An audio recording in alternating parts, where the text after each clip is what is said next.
Welcome back. We've just learned how we can calculate the slope if we're given a couple points on a graph, but oftentimes we're not going to have a graph handy. Sometimes you're just going to be given 2 points and then you need to be able to calculate the slope from them without being able to count on a graph. So in those scenarios, we have this thing called the slope formula. But first, let's see why it's important to have a slope formula. If I asked you to find the slope between these 2 points, 30, 15, and 50, 45, you could graph them and you could sit there and count. Let's go ahead and try that. We can go up 1, 2, 3, 4, 5, 6, 7, 8, 9, 10. Okay, let's not waste our time doing all of that. We can work a little bit smarter. We're not going to work harder. So let's go down here. We have these 2 points and we want to be able to find the slope, but I don't want to sit there and count out every single space on this graph. So how can we do that? If I want to calculate the rise, I'm trying to figure out how much does it go up by. So if I'm going from 30, 15, that means it's starting here at 15. Starts here at 15. And it's going all the way up to 50, 45, which means it's going up to 45. So it starts at 15 and it goes up to 45. So what could you do to be able to find out how much it rises by? Well, if it starts at 15 and it goes to 45, you're probably telling me, oh, it's going up by 30. And the way that we can do that is we could just take that 45 and subtract 15. And that shows you the difference between the y coordinates. So we're taking 45 minus 15. We're just subtracting the y coordinates. 45 take away 15 is 30. Now we want to be able to find the run. And to do the run, we're going to approach this in a very similar way. It starts here at 30. And it's going all the way over here to 50. So if you were to start at 30 and go up to 50, how many spaces is that going to be? And you probably know that this is just going to be 50 take away 30, which gives you 20. So your slope from this is just going to be 30 over 20. And you could reduce this. You could divide the top and bottom by 10. So if you divide the top by 10, you get 3. If you divide the bottom by 10, you get 2. So all we did to find the slope is we subtracted the y coordinates on top, and on the bottom we just subtracted the x coordinates. So we saw how much it rose by, that's subtracting the y coordinates, and we saw how much it ran by, that's just subtracting the x coordinates. Which leads us to, here's the next page of our notes, the slope formula.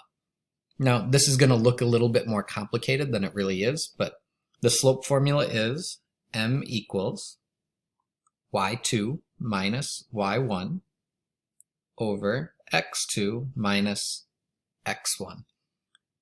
Those little numbers on the bottom is probably what makes it confusing, but it's exactly what we just did. We took the y coordinates and subtract them. We took the x coordinates and subtract them. So don't worry too much about those 1s and 2s. I'll show you about those. First example says find the slope between the following sets of points, 12, 3 and 18, 5. So first thing I'm going to do is I'm going to label, these are points 1 and point 2. Point 1 and point 2. So I'm also going to label these, this is an x coordinate and that's a y coordinate.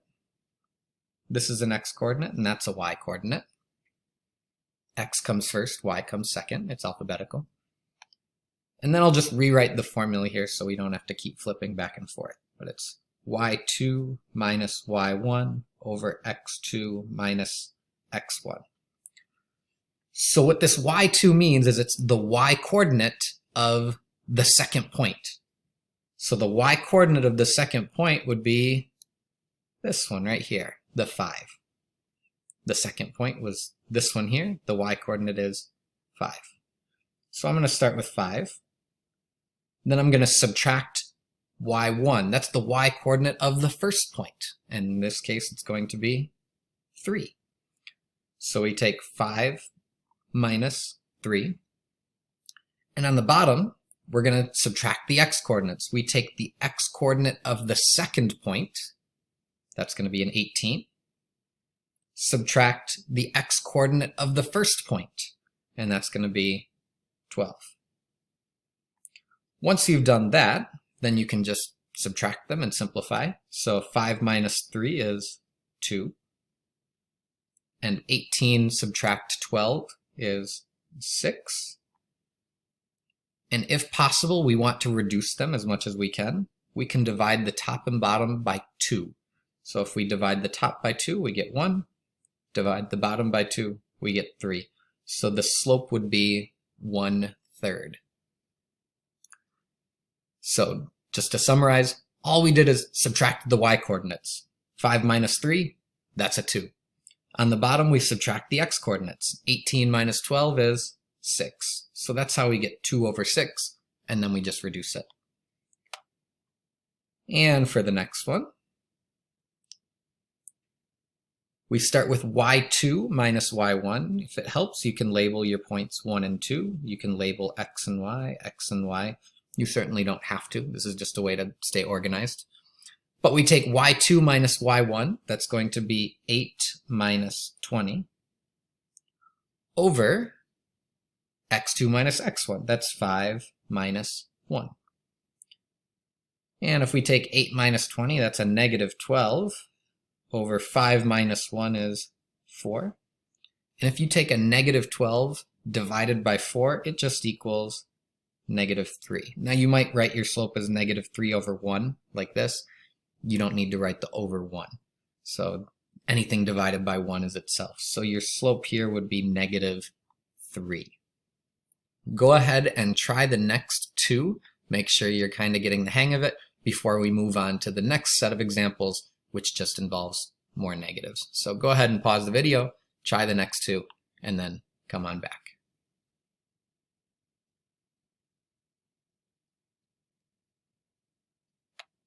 Okay, we are on to the next set of examples, where you'll notice a lot more negative signs, and that's okay because the process is still the exact same. So if we take, well, we'll just label them 1 and 2, x, y, x, y. If we take y2 minus y1, we take negative 10 minus 5. Hopefully you're okay with that. And on the bottom, we have x2 minus x1. x2 is the x-coordinate of the second point. That's a 1. And this is where it gets sort of tricky.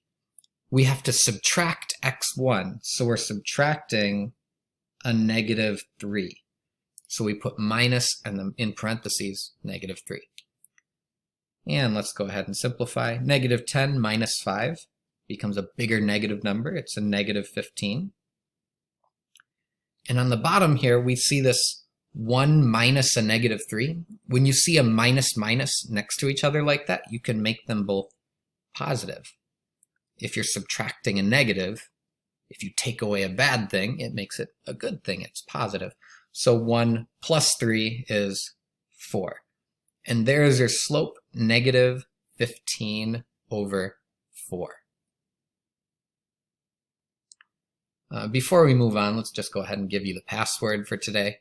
The password, we are going to say Alexa. So it's that Amazon thing that listens to me at all times right now. It just actually lit up because I said her name. But Alexa. So there is your password. It's going to be a lowercase a for Alexa. And let's move on to the next example, where we again have 2 points and we want to find the slope between them.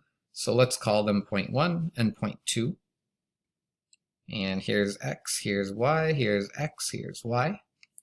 So if we take y2, that's going to be a 40, minus y1, so we subtract a negative 20,